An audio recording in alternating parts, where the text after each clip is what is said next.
What's going on, ladies and gentlemen? Good morning. This is your boy Chris B. Daniels back at it again on another episode of Missing the 90s.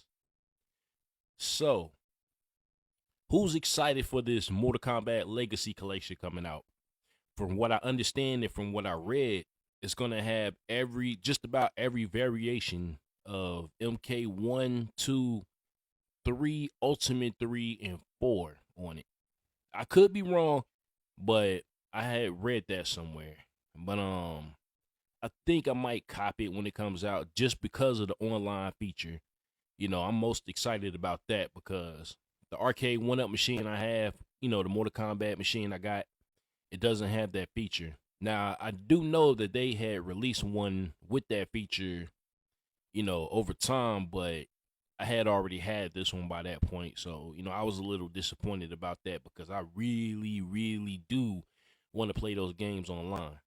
But anyway, last time, like I said, we talked about the first Mortal Kombat game for the Super Nintendo.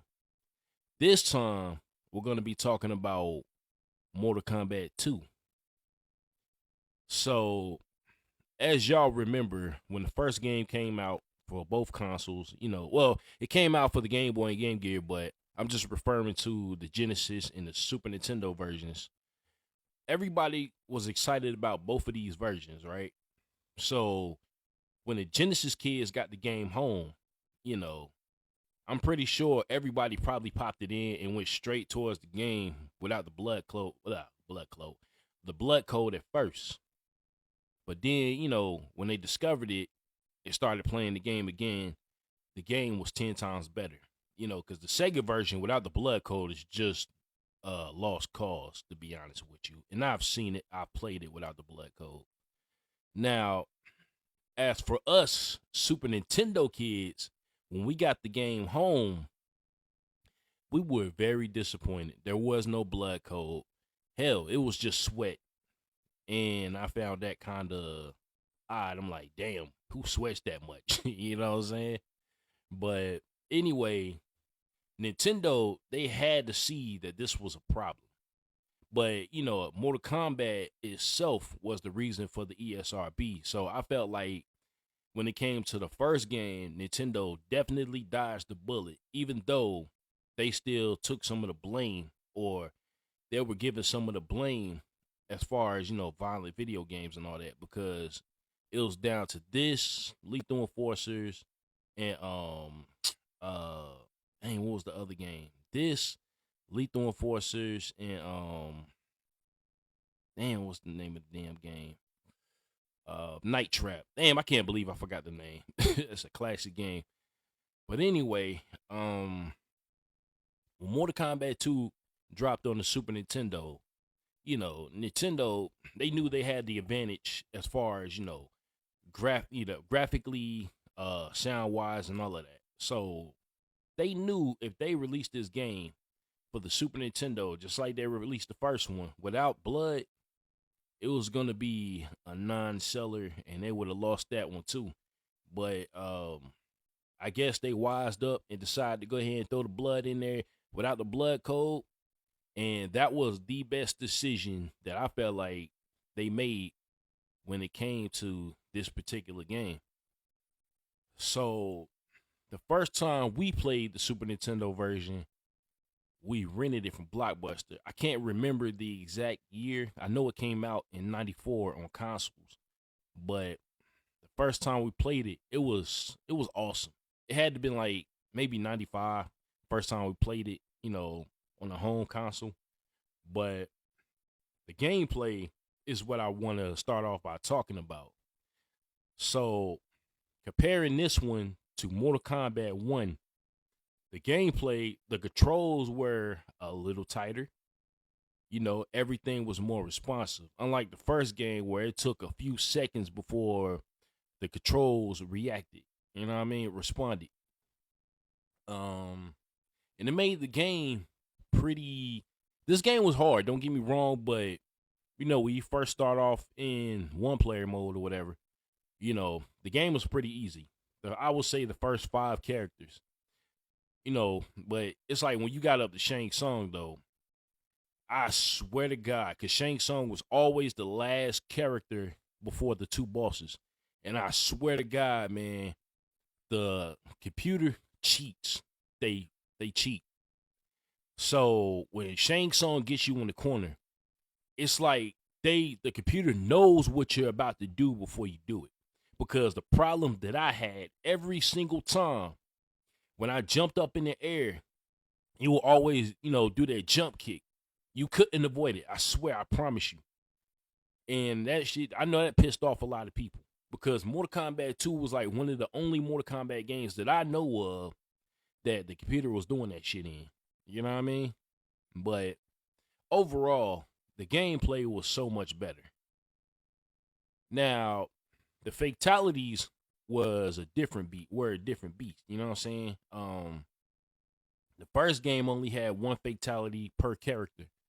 This game had two fatalities per character. And I felt like when it came to unlocking secrets as far as, secondary fatalities and all that, because, fatalities was like a big deal to us 90s kids. You know what I'm saying? I just felt like when you saw that fatality you never seen before, or when you finally, execute that fatality, yo, you get excited as shit. You know what I mean? Especially if you ain't know what you was doing and you was just pressing buttons, because that happened to me one time. Like I was just sitting there mashing buttons or whatever, and I executed a fatality. You know what I'm saying? But the fatalities in this game, they were a little more violent. I would say that, and I loved every bit of it. Is the one that stands out to me the most though, for some reason, when I played this on Super Nintendo, was Baraka's fatality, where he grabs you with his blades, impels you, and you slide down the blades. That was a little more comical in my opinion, but that one stands out to me more than any other ones, really. You know what I mean? But it wasn't just fatalities in this game as well. Me, you know what I'm saying? They had babalities, they had friendships. You know what I'm saying? And the friendship thing was basically spit in the face to like politicians, people like that, who were complaining about the first game. But like I said, the fatalities in this game, I'm telling you, if you haven't seen them for whatever reason, because I'm pretty sure most of us seen just about all of the fatalities, it's well worth the time or take the time to learn how to execute them. You know what I'm saying? Trust me.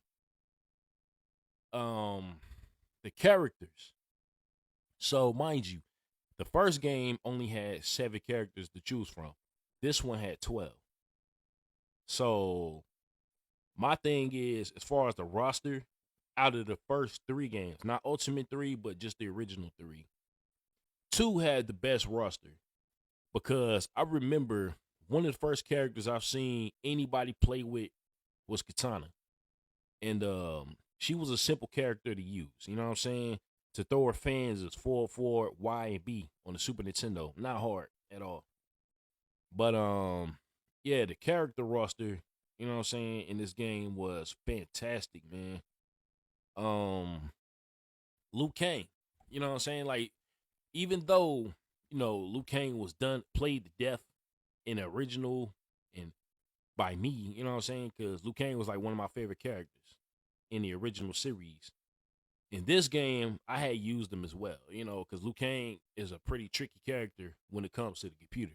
But yeah, Jax was another good character, and this was his debut. So, fun fact though, in the original game, he was supposed to be in that game, but they decided that they needed a female character, so they added Sonya instead. And then Jax's original name was supposed to be Striker. That's crazy. But yeah, Jax was the first character that I beat in the game with.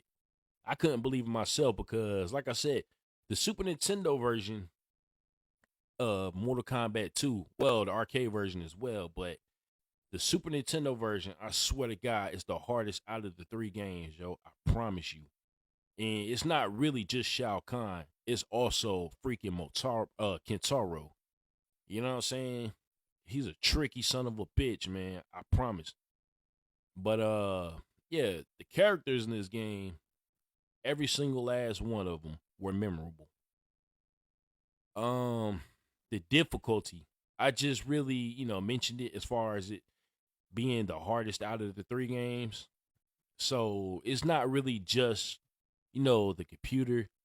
It's also executing certain fatalities and stuff like that. You know what I'm saying? It's a lot of button combinations.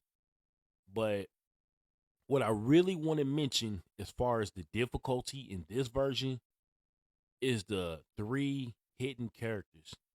Now, mind you, when I played this game back in the day, I somehow managed to unlock the fight with Smoke.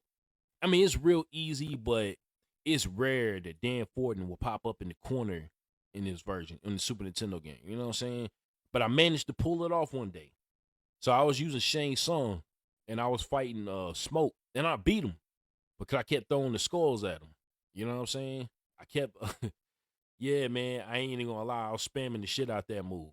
But the one character that I could not beat was fucking Jade. I swear to God, yo, Jade will whoop your ass in this game as well as Ultimate 3. But we will get to that at some point. But, yo, it's like all three of these characters were on fast forward or something. You know what I'm saying? But it's like every time you go to try to grab Jade and slam her, she'll get you first. And then don't try to uppercut her because she'll get you then too. So yeah, to me, that's where the difficulty stood out the most. But yeah, that's pretty much it for my review on Mortal Kombat 2 for the Super Nintendo. And like I said, for some reason, if you haven't played it, yo, stop watching this video. Well, it's almost over anyway. But anyway, go pick up a copy.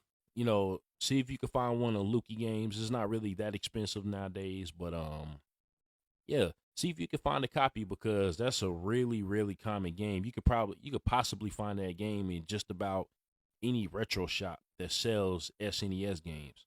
You know what I'm saying? But you'll definitely will not be disappointed if you never played this game before on the Super Nintendo.